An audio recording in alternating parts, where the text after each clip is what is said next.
Assalamualaikum warahmatullahi wabarakatuh. Alhamdulillahirabbil alamin wassalatu wassalamu ala asyrafil anbiya'i wal mursalin wa ala alihi wa sahbihi ajma'in. Amma ba'd. Syukur pada Allah SWT. Hari ini kita akan meneruskan pelajaran kita Ad-Darsul Ashir dalam bahagian tafsir dan ini merupakan tajuk yang terakhir insya-Allah. Maudhu' dia ialah Qissatu Dzulqarnain. Kisah Dzulqarnain al-ayat daripada ayat 83 sehingga 97. Jadi insya-Allah pada hari ini apa yang kita nak buat ialah pertama sekali kita akan baca sama-sama ayat Al-Quran ini, kemudian kita akan tengok ma'anil kalimat dan seterusnya syarah sedikit ayat secara ijmalan, secara ringkas, dan yang keempat kita akan tengok ma yustafadu minal ayat. Baik, Ustaz harap pelajar-pelajar semua bersedia membaca surah Al-Kahfi ayat 83 sampai 97 bersama-sama dengan Ustaz. Baca dengan bacaan yang terbaik insya-Allah. Bersedia buku teks, Ustaz buka buku teks muka surat 79. Okey. أعوذ بالله من الشيطان الرجيم ويسألونك عن ذي القرنين قل سأتلو عليكم منه ذكرا إنا مكنا له في الأرض وآتيناه من كل شيء سببا فأتبع سببا حتى إذا بلغ مغرب الشمس وجدها تغرب في عين حمئة ووجد عندها قوما قلنا يا ذا القرنين إما أن تعذب وإما أن تتخذ فيهم حسنا قال أما من ظلم فسوف نعذبه ثم يرد إلى ربه فيعذبه عذابا نكرا وأما من آمن وعمل صالحا فله جزاء الحسنى وسنقول له من أمرنا يسرا ثم أتبع سببا حتى إذا بلغ مطلع الشمس وجدها تطلع على قوم لم نجعل لهم من دونها سترا كذلك وقد أحطنا بما لديه خبرا ثم أتبع سببا حتى إذا بلغ بين السدين وجد من دونهما قوما لا يكادون يفقهون قولا قالوا يا ذا القرنين إن يأجوج ومأجوج مفسدون في الأرض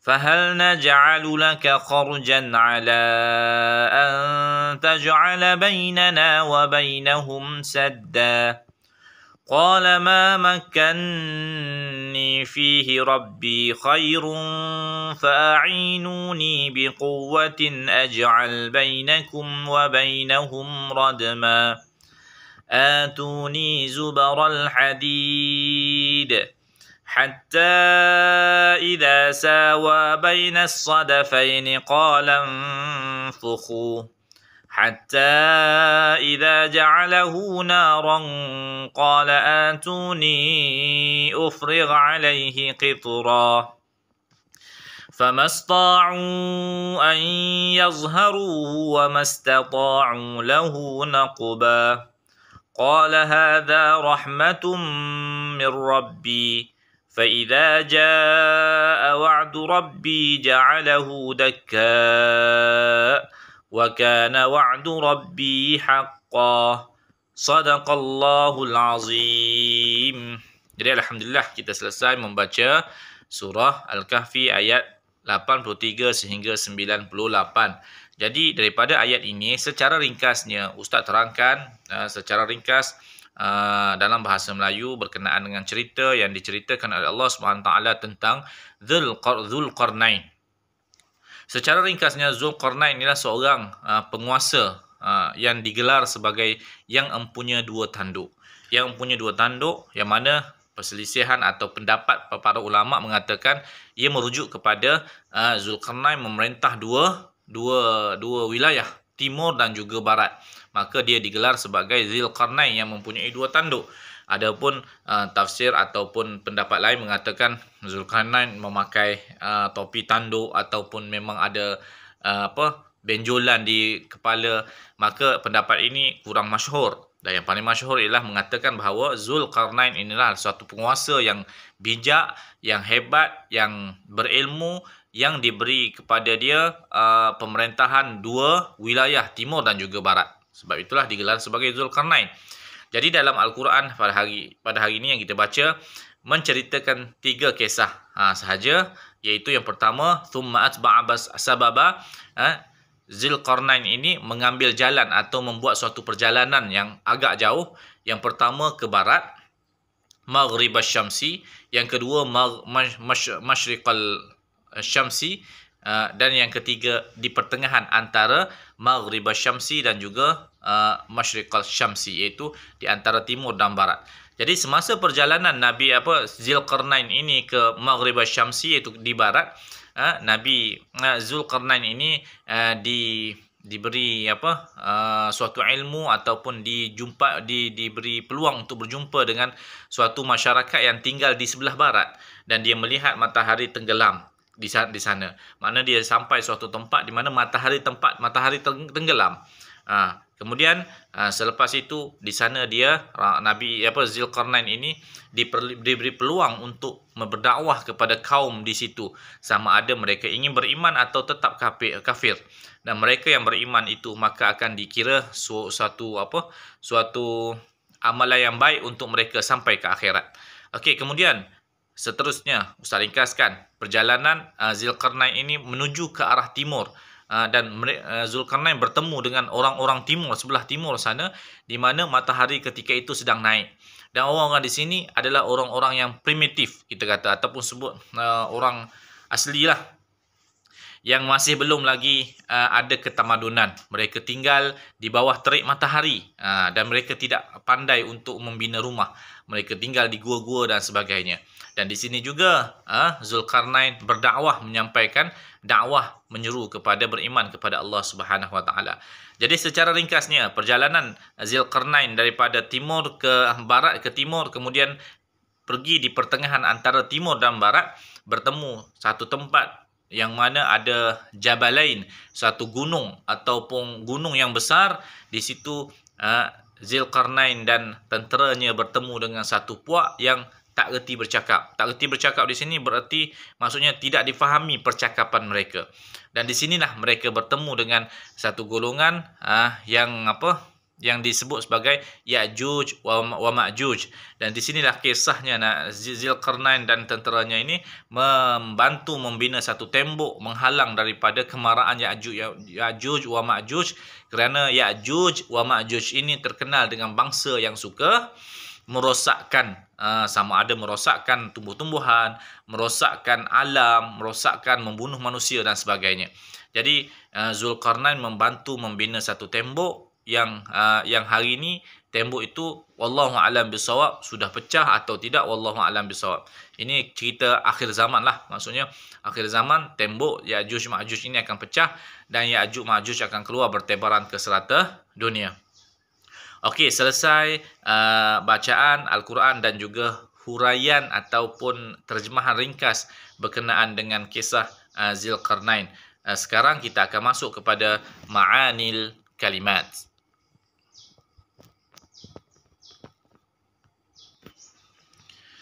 Baik, ma'anil kalimat al-mukhtarah dalam muka surat yang sama, iaitu muka surat 79.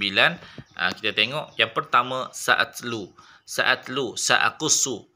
Sa'atlu maksudnya daripada perkataan tilawah, membaca. Sa'akussu menceritakan, kami mengkisahkan, kami akan mengkisahkan. Okey, menceritakan. Makanna, sahalna. Makanna menetapkan, memudahkan. Sahalna. Yang ketiga, maghribasy syamsi mawdi'a ghurubiha. Maghribasy syamsi bermakna tempat matahari, ghurubiha, tempat matahari tenggelam. Mawdi' tempat tenggelam matahari. Okey, yang keempat kita tengok dalam buku teks jazaan. Jazaan bermakna mukafaatan, makna keperluan ataupun pemberian. Tayyib, hamiatin kathiratut tinatis sauda. Hamiatin bermakna kathirah, banyaknya tanah yang berwarna hitam. Ini apabila berlakunya tenggelam matahari, di bawah matahari tenggelam tu nampak seperti kehitam-hitaman, umpama macam tanah hitam, macam selut dan sebagainya. Okey, seterusnya nombor 6, as-saddaini bermakna al-jabalaini, dua gunung yang besar. Okey, kemudian kita akan seterusnya pergi syarhul ayat ijmalan. Jadi alhamdulillah kita tengok muka surat 80 syarhul ayat ijmalan secara ringkas, ya. Secara ringkas syarah ayat. Jadi yang pertama sekali kita tengok yang atas tu ayat 83 hingga 84. 83 sampai 84. Mannallahu ala dzil qarnaini bi makanatin 'aliyatin. Allah Subhanahu wa taala mengurniakan satu kedudukan tinggi kepada Dzil Qarnain. Ya, boleh semua nampak situ. Ustaz akan baca teks bahasa Arabnya, kemudian ustaz terjemahkan terus. Hadhil ayat tatahaddatsu an qissati Dzil Qarnain. Ayat ini, iaitu ayat di atas tu, muka ayat 83 hingga dan 84, menceritakan tentang Dzil Qarnain, tentang seorang tokoh yang bernama Dzil Qarnain, sebagaimana yang ustaz sebutkan tadi. Faqad makkanallahu li amrihi fil ard. Sesungguhnya Allah Subhanahu wa taala telah memberikan kepadanya, makkana ni memberikan kekuasaan kepadanya di muka bumi ini.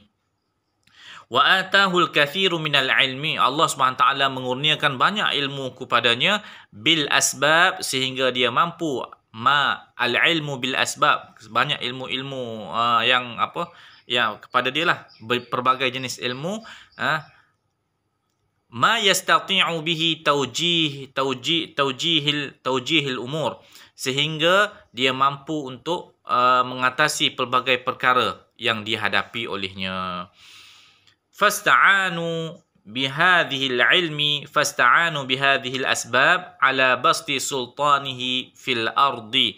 Gambar dia maksud dia situ, fasta'ana, dengan sebab-sebab inilah beliau dapat menakluki kekuasaan. Fasta'anu bihadhil asbab, dia menggunakan asbab-asbab ilmu yang dimilikinya dengan kekuasaan yang dia ada ini untuk menguasai atau menakluki segala kekuasaan dia.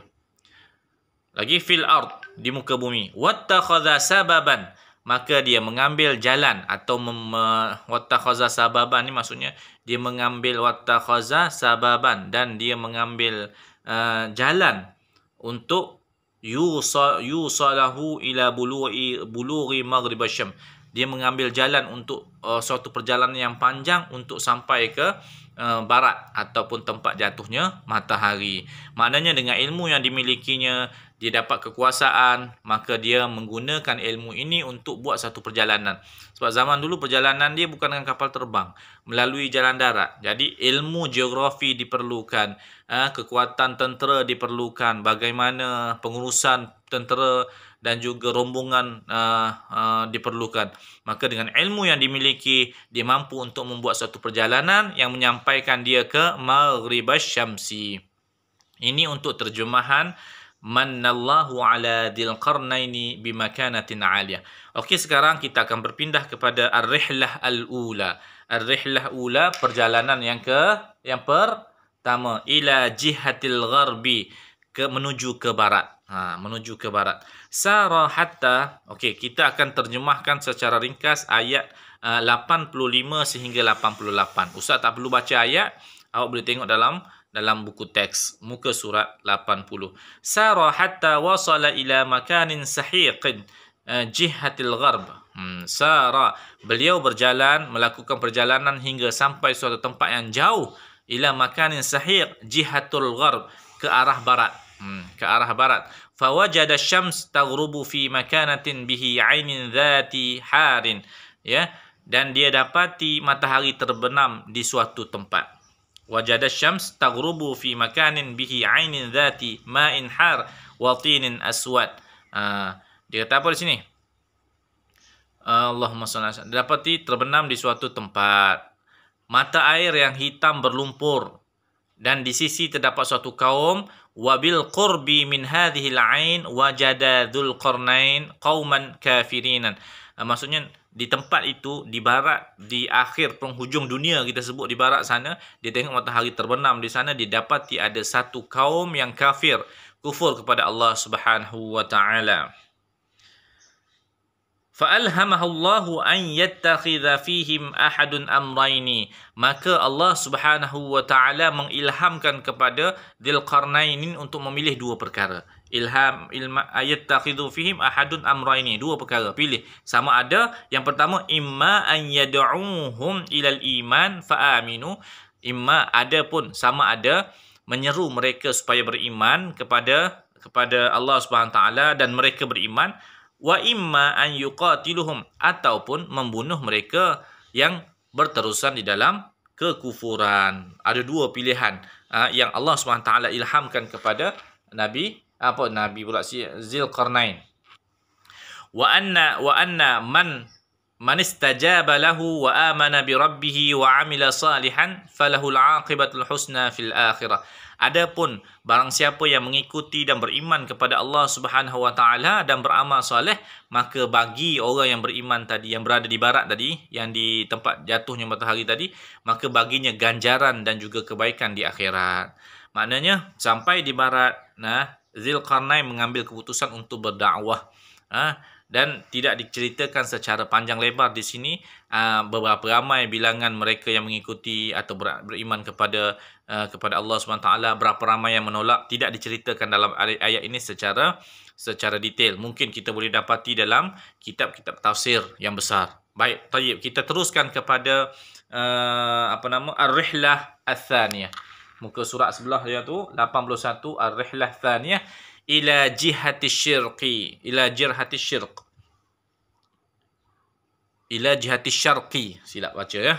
Okey, ila jihati syarqi, ke arah timur pula. Selepas berjalan di barat, maka summa thara Dzulqarnain, kemudian Dzulqarnain ini berjalan, begitu juga berjalan menghadapi suatu perjalanan, hatta balagha masyriqal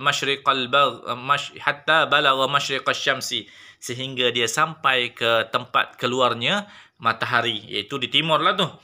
Fi nihayatin ma wasala ilaihi minal umran,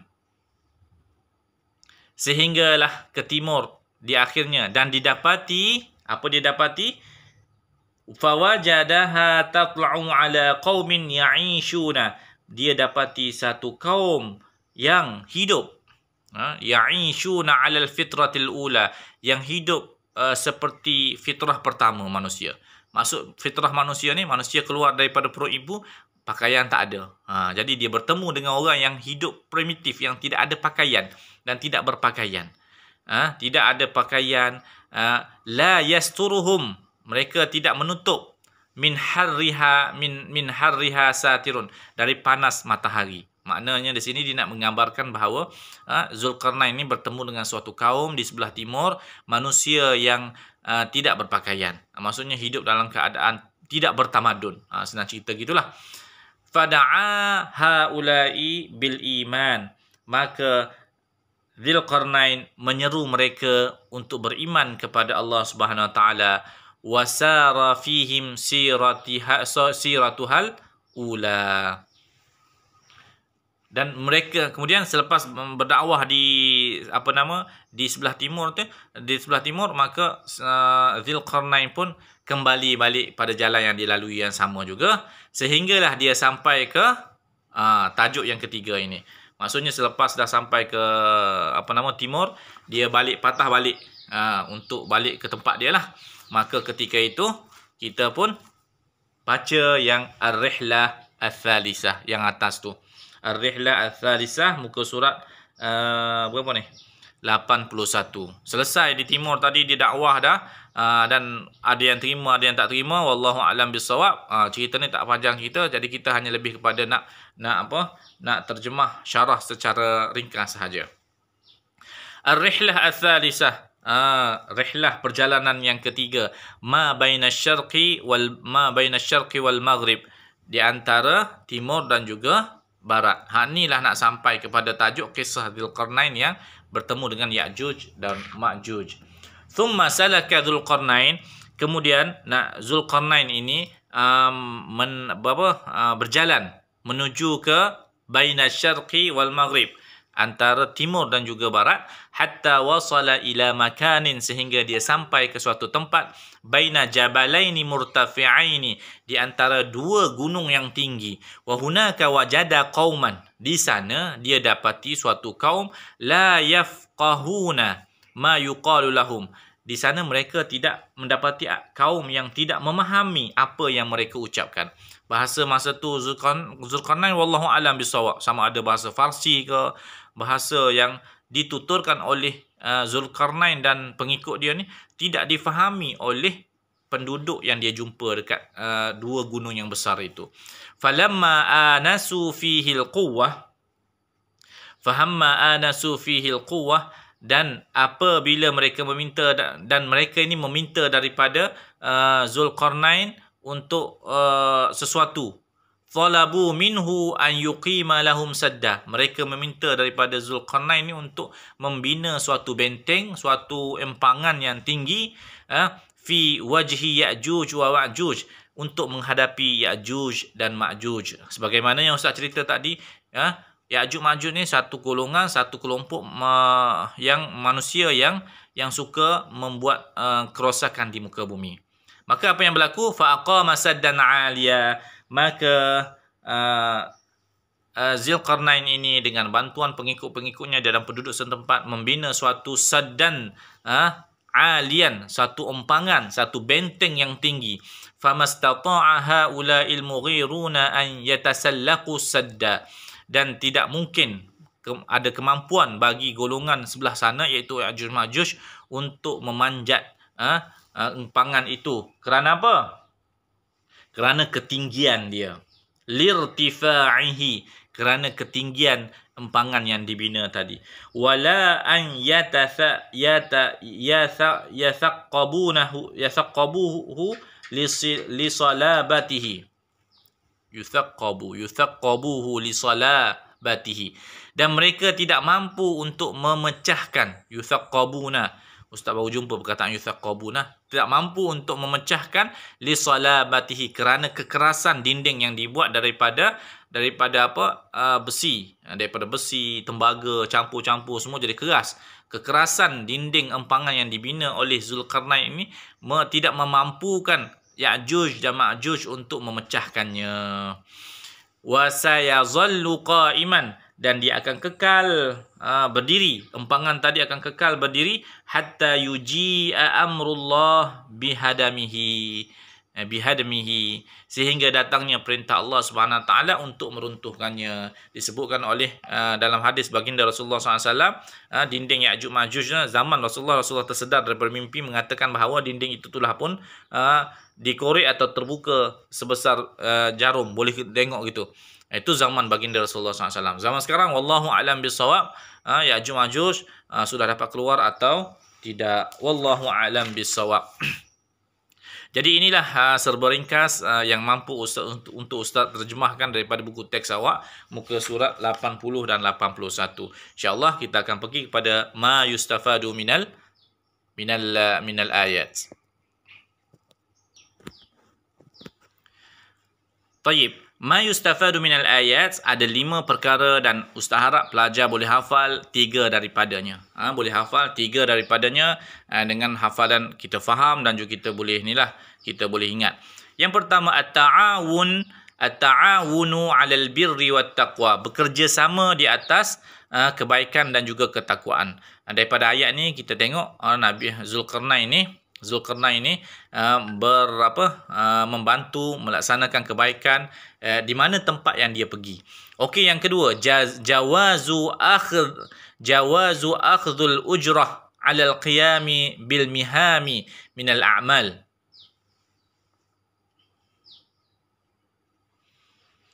Okey, diharuskan mengambil upah setelah selesai mengerjakan bil muham. Dia menyelesaikan suatu tugasan penting. Kita boleh ambil upah lah. Boleh jawazu akhzul ujrah. Boleh harus kita untuk ambil upah jika kita bekerja lah. Buat rumah tak ada apa upah.